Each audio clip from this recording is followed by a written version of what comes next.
ನಿಮ್ಮ ಎಲ್ಲಾ ಪ್ರಶ್ನೆಗಳಿಗೆ ನಮ್ಮ ನಾಯಕರುಗಳೇನು ಕೂತಿದ್ದಾರೆ ವೇದಿಕೆ ಮೇಲೆ, ನಮ್ಮೆಲ್ಲರಲ್ಲಿ ನೈತಿಕತೆ ಇಟ್ಟುಕೊಂಡಿದ್ದೇವೆ.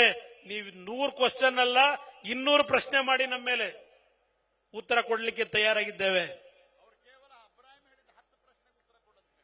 ಅಬ್ರಾಹಿಂ ಅವರು, ಪ್ರಹ್ಲಾದ್ ಜೋಶಿ ಅವರು ಹೇಳ್ತಾ ಇದ್ದಾರೆ, ಅಬ್ರಾಹಿಂ ಅವರು ಹೇಳಿದ್ರಲ್ಲ 10 ಪ್ರಶ್ನೆ ಏನಿಟ್ಟಿದ್ದಾರೆ ಅದಕ್ಕೆ ಉತ್ತರ ಕೊಟ್ಟರು ಸಾಕು ಅನ್ನೋದನ್ನು ಪ್ರಹ್ಲಾದ್ ಜೋಶಿ ಅವರು ಇಲ್ಲಿ ನೆನಪಿಸ್ಕೊತಾ ಇದ್ದಾರೆ. ಅದರಿಂದ ನಾವು ಮುಂದಿನ ಏನು ಪಾಪ ಅವರು ಇವತ್ತು ರಾಮನಗರ, ನಾಳೆ ಚನ್ನಪಟ್ಟಣ, ಮದ್ದೂರು ಅವ್ರದ್ದು ನಡೀತಾ ಇದೆ. ಎಲ್ಲ ಕಡೆ ನಮ್ಮ 2 ಪಕ್ಷಗಳ ಕಾರ್ಯಕರ್ತರು ಯಾವ ಉತ್ಸಾಹದಲ್ಲಿದ್ದಾರೆ. ಈ ಸರ್ಕಾರ ತೆಗಿಲೇಬೇಕು, ಬರೀ ಯಾರು ನಮ್ಮ ಸಿದ್ದರಾಮಯ್ಯನವರು ಹೋಗಬೇಕು ಅನ್ನೋದಲ್ಲ, ಈ ಕಾಂಗ್ರೆಸ್ಸೇ ಈ ರಾಜ್ಯದಿಂದ ತೊಲಗಬೇಕು. ಈ ರಾಜ್ಯದಲ್ಲಿ ನಾವು ನಿಮ್ಮ ಗ್ಯಾರಂಟಿ ಕಾರ್ಯಕ್ರಮಕ್ಕೆ ವಿರೋಧಿಗಳಲ್ಲ. ಆ ಗ್ಯಾರಂಟಿ ಕಾರ್ಯಕ್ರಮದ ಹೆಸರಿನಲ್ಲಿ ರಾಜ್ಯದಲ್ಲಿ ಏನೇನು ಮಾಡಿದ್ದೀರಿ, ಇವತ್ತು ನಿಮ್ಮ ಯಾವ್ಯಾವುದಕ್ಕೆ ಬೆಲೆ ಹೆಚ್ಚಿಗೆ ಮಾಡಿದ್ದೀರಿ, ಜನರ ಬದುಕೇನಾಗಿದೆ. ಹೋಗ್ಲಿ, ಗ್ಯಾರಂಟಿ ಕಾರ್ಯಕ್ರಮದಲ್ಲಿ ಗೃಹಲಕ್ಷ್ಮಿ 3 ತಿಂಗಳಾಯ್ತು ಇನ್ನೂ ದುಡ್ಡು ಬಂದಿಲ್ಲ ಅಂತಾರೀಗ. ರೈತರು ಕಷ್ಟಪಟ್ಟು ಹಾಲು ಉತ್ಪಾದನೆ ಮಾಡ್ತಾರೆ, 1 ವರ್ಷ ಆಯ್ತು ಇನ್ನೂ ಸಾವಿರಾರು ಕೋಟಿ ದುಡ್ಡು ಕೊಟ್ಟಿಲ್ಲ ಅಂತ ಹೇಳ್ತಾರೆ. ಇದು ನಿಮ್ಮ ಆಡಳಿತ. ಇಂಥ ಒಂದು ಆಡಳಿತವನ್ನ ನಾಡಿನ ಜನತೆ ಬೆಂಬಲಿಸಬೇಕಾ? ಇವತ್ತು ಆ ಹಿನ್ನೆಲೆಯಲ್ಲಿ ವಿಜೇಂದ್ರ ಅವರ ನಾಯಕತ್ವದಲ್ಲಿ ಇವತ್ತು ಬಿಜೆಪಿಯ ಮತ್ತು ಜೆಡಿಎಸ್ನ ನಾಯಕರುಗಳು, ನಮ್ಮ ನಿಖಿಲ್ ಕುಮಾರಸ್ವಾಮಿ ಅವರು ಸಹ ಇವತ್ತು ವಿಜೇಂದ್ರ ಅವರ ಜೊತೆ ಕೈ ಜೋಡಿಸಿ, ನಮ್ಮಲ್ಲಿ ಯಾವುದೇ ಕಾರಣಕ್ಕೂ ಸಣ್ಣ ಪುಟ್ಟ ಗೊಂದಲಗಳು ಬರಬಹುದು, ಆದ್ರೆ ಒಂದು ಮಾತನ್ನ ಹೇಳ್ತೇನೆ, ಇವತ್ತು ಕೆಂಪಮ್ಮನ ದೇವಸ್ಥಾನದ ಮುಂಭಾಗದಿಂದ ಈ ರಾಜ್ಯದಲ್ಲಿ ಬಿಜೆಪಿ ಜೆಡಿಎಸ್ ಪಕ್ಷವನ್ನ ಯಾವುದೇ ರೀತಿಯ ಬಿರುಕನ್ನ ಯಾರೂ ತರಲಿಕ್ಕೆ ಈ ರಾಜ್ಯದಲ್ಲಿ ಇನ್ನ ಸಾಧ್ಯ ಇಲ್ಲ. ಇವತ್ತು ಬಿಜೆಪಿಯ ಜೊತೆ ಸಂಬಂಧ ಪಾಪ ಹೇಳಿದ್ದಾರೆ ನಮ್ಮ ಸಿ.ಡಿ. ಶಿವು ಅವರು, ನಿನ್ನೆ ಹೇಳಿದ್ದಾರೆ. ಅವ್ರು ಹೇಳಿರ್ತಕ್ಕಂಥದ್ದು ಕಾಂಗ್ರೆಸ್ ಪಕ್ಷವನ್ನ ಎದುರಿಸಲಿಕ್ಕೆ ಜೆಡಿಎಸ್ಗೆ ಏಕಾಂಗಿಯಾಗಿ ಸಾಧ್ಯ ಆಗದೆ ಬಿಜೆಪಿ ಜೊತೆ ಕೈ ಜೋಡಿಸಿದ್ದಾರೆ ಅಂತೇಳಿ ಸೇಡಿದ್ದೇ. ಅದಕ್ಕೋಸ್ಕರ ನಿಮ್ಮ ಅಕ್ರಮಗಳನ್ನು ಬಯಲಿಡಬೇಕಾದ್ರೆ, ಈ ರಾಜ್ಯದಿಂದ ಕಾಂಗ್ರೆಸ್ನ ಕಿತ್ತೊಗಿಬೇಕಾದ್ರೆ ಬಿಜೆಪಿ ಜೆಡಿಎಸ್ ಅಣ್ಣ ತಮ್ಮಂದ್ರ ತರ ನಾವು ಮುಂದಿನ ದಿನಗಳು ಹೆಜ್ಜೆ ನೀಡಬೇಕಾಗಿದೆ. ನಮ್ಮ ವೈಯಕ್ತಿಕವಾದಂತಹ ಸ್ವಾರ್ಥಕ್ಕಲ್ಲ, ಈ ನಾಡಿನ ಜನತೆಯ ಕಲ್ಯಾಣಕ್ಕೆ. ಕೇಂದ್ರ ಸರ್ಕಾರದ ಬಗ್ಗೆ ನೀವೇನ್ ಚರ್ಚೆ ಮಾಡ್ತೀರಿ?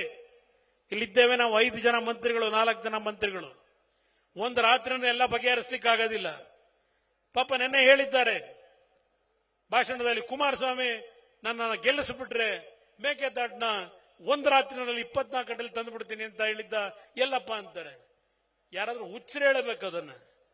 24 ಗಂಟೆಲಿ ನಾನು ಮೇಕೆದಾಟ ತರ್ತೀನಿ ಅಂತ ಭಾಷಣ ಮಾಡಿರೋದನ್ನ ಎಲ್ಲಾದ್ರೂ ಒಂದು ಕಡೆ ತೋರಿಸಿ, ನೀವು ತಲೆಬಾಗ್ತೀನಿ ನಾನು. ಇವತ್ತು ಕಾಂಗ್ರೆಸ್ನ ನಾಯಕರಿಗೆ ಕೇಳಲಿಕ್ಕೆ ಬಯಸ್ತೇನೆ, ನಿಮ್ಮ ಯೋಗ್ಯತೆಗೆ ದೆಹಲಿನಲ್ಲಿ ಡಿಎಂಕೆ ನಾಯಕರ ಜೊತೆನಲ್ಲಿ ಚಪ್ಪಾಳೆ ಹೊಡ್ಕೊಂಡು ಗೌರವಾನ್ವಿತ ಪ್ರಧಾನಮಂತ್ರಿಗಳಿಗೆ ಭಾಷಣ ಮಾಡಲಿಕ್ಕೆ ಅವಕಾಶ ಕೊಡದೆ ಯಾವ ರೀತಿ ನಡ್ಕೊಂಡಿದ್ದೀರಿ ಮೊದಲನೇ ಬಾರಿಗೆ ಈ ದೇಶದಲ್ಲಿ ನೋಡ್ತಾ ಇದ್ದೇವೆ ನಾವು. ಮೊದಲು ನಿಮಗೆ ಯೋಗ್ಯತೆ ಇದ್ರೆ, ನಿಮಗೆ ತಾಕತ್ತಿದ್ರೆ ತಮಿಳುನಾಡು ಹೋಗಿ ನಿಮ್ಮ ಪಾರ್ಟ್ನರ್ಸ್ ಏನಿದ್ದಾರೆ ತಮಿಳುನಾಡಿನಲ್ಲಿ ಡಿಎಂಕೆ ಅವರು, ಅವ್ರ ಜೊತೆ ಮೊದಲು ಚರ್ಚೆ ಮಾಡಿ. ಇದು ಯಾಕೆ ಚೀಟಿ ತೆಗಿತಾ ಇದ್ದೀನಿ ಅಂದ್ರೆ, ಕರ್ನಾಟಕ ರಾಜ್ಯದಲ್ಲಿ ಜುಲೈ ತಿಂಗಳಿನಲ್ಲಿ ನಾವು 34 ಟಿಎಂಸಿ ನೀರು ಬಿಡಬೇಕಾಗಿತ್ತು. ಈಗಾಗಲೇ 50 ಟಿಎಂಸಿ ಮೇಲೆ ನೀರು ಹರಿದೋಯ್ತು 1 ತಿಂಗಳಿಗೆ. ಇಲ್ಲಿ ಇವತ್ತು ಇಂಡಿಯನ್ ಎಕ್ಸ್ ಪತ್ರಿಕೆ ಒಂದು ಆರ್ಟಿಕಲ್ ಇದೆ. ಇಲ್ಲಿ ಜನ ಅರ್ಥ ಮಾಡ್ಕೋಬೇಕು, ಈ ರಾಜ್ಯದ ಜನ. ಇಲ್ಲಿ ತಮಿಳುನಾಡು ರೈತರು ಹೇಳ್ತಾರೆ, Tamil Nadu farmers demand steps to store surplus Kaveri water. ಇದು ತಮಿಳುನಾಡು ರೈತರು ಹೇಳಿರೋದು. ನಿಮಗೆ ಯೋಗ್ಯತೆ ಇದ್ರೆ ಮೊದಲು ಹೋಗಿ ಕೂರಿ ಅಲ್ಲಿ ಸ್ಟಾಲಿನ್ ಜೊತೆ ಚರ್ಚೆ ಮಾಡಿ. ಇವತ್ತು ಸಮುದ್ರಕ್ಕೆ ನೀರೇನು ಹರಿದು ಹೋಗ್ತಾ ಇದೆ. ನಮ್ಮ ಮೆಟ್ಟೂರಿನ ಜಲಾಶಯ ಕೇವಲ 1 ವಾರದಲ್ಲಿ ಫುಲ್ ಆಗಿದೆ. ಈಗ ನೀರು ಹರಿದು ಹೋಗ್ತಾ ಇದೆ ಸಮುದ್ರಕ್ಕೀಗ. 2018-19 600 ಟಿಎಂಸಿ ನೀರು ಹೋಯ್ತು ತಮಿಳುನಾಡಿಗೆ. ನಮಗೂ ಸ್ವಲ್ಪ ಶಕ್ತಿ ಜನ ಕೊಟ್ಟಿದ್ದಾರೆ ಈ ರಾಜ್ಯದಲ್ಲಿ ಬಾರಿ, ಜೆಡಿಎಸ್ ಮತ್ತು ಬಿಜೆಪಿ ಪಕ್ಷಗಳಿಗೆ.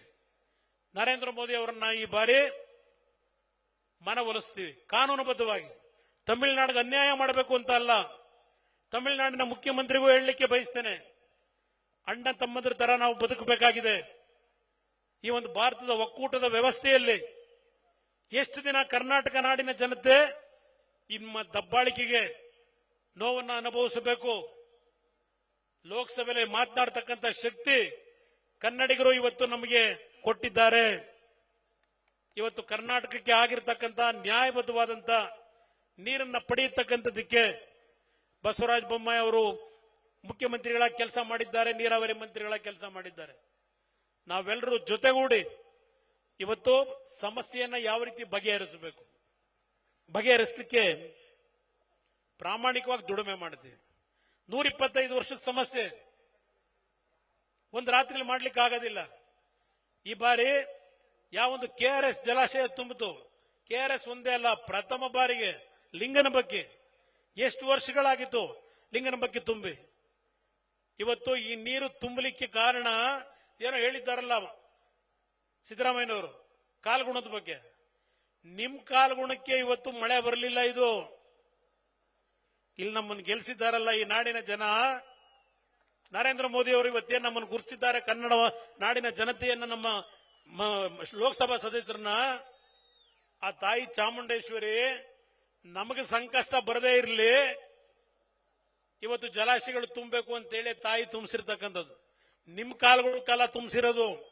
ಈ ನಾಡಿನ ಜನ ನಮ್ಮನ್ನು ಗೆಲ್ಲಿಸಿದ್ದಾರಲ್ಲ, ಈಗ ನಮ್ಮ ಕುಮಾರನಿಗೆ ಏನೋ ಸಮಸ್ಯೆ ಆಗಬಾರದು. ಈ ಒಂದು ಇದರಲ್ಲೇ ತಾಯಿ ಆಶೀರ್ವಾದ ನಮಗೆ ದೊರಕಿರ್ತಕ್ಕಂಥದ್ದು. ನಮ್ಮ ಜನ ಇವತ್ತು ನೆಮ್ಮದಿಯಾಗಿದ್ದಾರೆ. ಈಗ ನಿಮ್ಮ ಕಾಲದಲ್ಲಿ ಬರಗಾಲದಲ್ಲಿ 2 ಬೆಳೆ ತೆಗಿಯಕ್ಕಾಗಲೇ ಇಲ್ಲ ಅವರು. ಇವತ್ತು ಬಿತ್ತನೆಯ ದಿನ ನಾನು ಈ ನಮ್ಮ ಮಾಧ್ಯಮದ ಸ್ನೇಹಿತರಿಗೆ ಹೇಳ್ತೇನೆ, ಇಲ್ಲಿ GT ದೇವೇಗೌಡರು ಕೂತಿದ್ದಾರೆ, ಇಲ್ಲಿ ನಮ್ಮ ನಾಯಕರುಗಳೆಲ್ಲ ಕೂತ್ ಚರ್ಚೆ ಮಾಡಿದಾಗ ಬಿತ್ತನೆ ಆಗ್ತಕ್ಕಂಥ ಸಂದರ್ಭ ಒಟ್ಲು ಬಿಡ್ತಾರೆ. ನಮ್ಮ ಭಾಗದಲ್ಲಿ ಮಂಡ್ಯದಲ್ಲಿ ಸಡನ್ ಆಗಿ ಯಾತಕ್ಕೆ ಈ ತರ ಸಮಯ ಫಿಕ್ಸ್ ಮಾಡಿದ್ದೀರಿ, ಮುಂದಕ್ಕೆ ಹಾಕಬೇಕು ಅಂತಕ್ಕಂಥದ್ದು ಅವರ ಒಂದು ಭಾವನೆಗಳಿತ್ತು. ಅದರ ಮೇಲೆ ನಾವು ಚರ್ಚೆ ಮಾಡಿದ್ದೇವೆ ಹೊರತು ಇದು ಮುಂದುವರೆದ ತಕ್ಷಣ ಇವ್ರಿಗೆ ಅದೇ ಅನುಕೂಲ. ಕಾಂಗ್ರೆಸ್ನವರಿಗೆ ವಿಷಯ ಡೈವರ್ಟ್ ಮಾಡಿ ಬೇರೆ ಇನ್ಯಾವುದಾದ್ರು ವಿಷಯ ಕೊಟ್ಟೋದ್ರೆ ನಾವು ಬಚಾವಾಗಬಹುದು ಅನ್ನೋದು ಕಾಂಗ್ರೆಸ್ನವರ ಅವ್ರಿಗೆಲ್ದಿರ್ತಕ್ಕಂಥದ್ದು.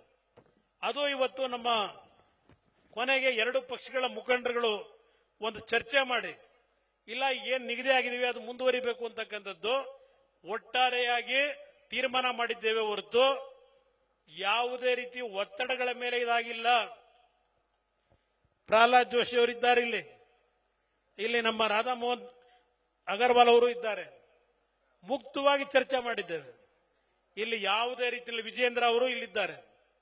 ಮುಕ್ತವಾಗಿ ಚರ್ಚೆ ಮಾಡಿ ಈ ಕಾರ್ಯಕ್ರಮವನ್ನ ಸಿದ್ಧತೆಗಳೇನಾಗಿತ್ತು ಮತ್ತೆ ಅದು ಮುಂದಕ್ಕೆ ಹೋದ್ರೆ ಈ ಕಾಂಗ್ರೆಸ್ ನಾಯಕರುಗಳು ಅದನ್ನೇ ಇಟ್ಟುಕೊಂಡು ಎಲ್ಲೆಲ್ಲಿ ದಾಖಲೆಗಳನ್ನ ತಿರುಚಿ ಜನಗಳ ಮನಸ್ಸನ್ನು ಬೇರೆ ಕಡೆಗೆ ಎಲ್ಲಿ ತೆಗೆದುಕೊಂಡು ಹೋಗ್ತಾರೋ ಅಂತಕ್ಕಂಥ ದೃಷ್ಟಿ ಒಂದು ಕಡೆ. ಇದರ ಹಿನ್ನೆಲೆಯಲ್ಲಿ ಈ ಕಾರ್ಯಕ್ರಮವನ್ನು ಮುಂದುವರಿಸಬೇಕು ಅಂತ ಹೇಳಿ ಕೇವಲ ಒಂದೇ ದಿನದಲ್ಲಿ ಬಿಜೆಪಿ ಮತ್ತು ನಮ್ಮ ಜೆಡಿಎಸ್ನ ಕಾರ್ಯಕರ್ತರು ಒಟ್ಟಾಗಿ ಇವತ್ತು ಒಂದು ಐತಿಹಾಸಿಕವಾದಂತ ಪಾದಯಾತ್ರೆಯನ್ನ ಏನು ಪ್ರಾರಂಭ ಮಾಡಿದ್ದೀರಿ. ನಿಮ್ಮೆಲ್ಲರಿಗೆ ಎಲ್ಲಾ ಪಕ್ಷದ ಮುಖಂಡರುಗಳ ಮುಖಾಂತರ ಅವರೆಲ್ಲರ ಪರವಾಗಿ ನಿಮಗೆ ನಮ್ಮ ಧನ್ಯವಾದ. ಯಾಕೆಂದ್ರೆ ನಿಮ್ಮಲ್ಲಿರೋ ಪ್ರೋತ್ಸಾಹ ಇವತ್ತು ಈಗೇನೋ ಒಂದು ಉತ್ಸಾಹವನ್ನು ತುಂಬಿಕೊಂಡು ಬಂದಿದ್ದೀರಿ, ಇದು ಮೈಸೂರನ್ನ ಮುಟ್ಟವರೆಗೆ. ಅನುಕ್ಷಣದ ಸುದ್ದಿಗಳಿಗಾಗಿ ವಿಸ್ತಾರ ನ್ಯೂಸ್ ಯೂಟ್ಯೂಬ್ ಚಾನೆಲ್ ಸಬ್ಸ್ಕ್ರೈಬ್ ಮಾಡಿ. ಹೊಸ ಸುದ್ದಿಗಳ ನೋಟಿಫಿಕೇಶನ್ಗಾಗಿ ಬೆಲ್ ಐಕಾನ್ ಕ್ಲಿಕ್ ಮಾಡಿ. ಲೇಟೆಸ್ಟ್ ಅಪ್ಡೇಟ್ಸ್ಗಾಗಿ www.vistaranews.com ವೆಬ್ಸೈಟ್ಗೆ ವಿಸಿಟ್ ಮಾಡಿ. ಅಂಗೈಯಲ್ಲೇ ಜಗತ್ತಿನ ಸುದ್ದಿ ತಿಳಿಯಲು ವಿಸ್ತಾರ ನ್ಯೂಸ್ ಕನ್ನಡ ಆಪ್ ಡೌನ್ಲೋಡ್ ಮಾಡಿ.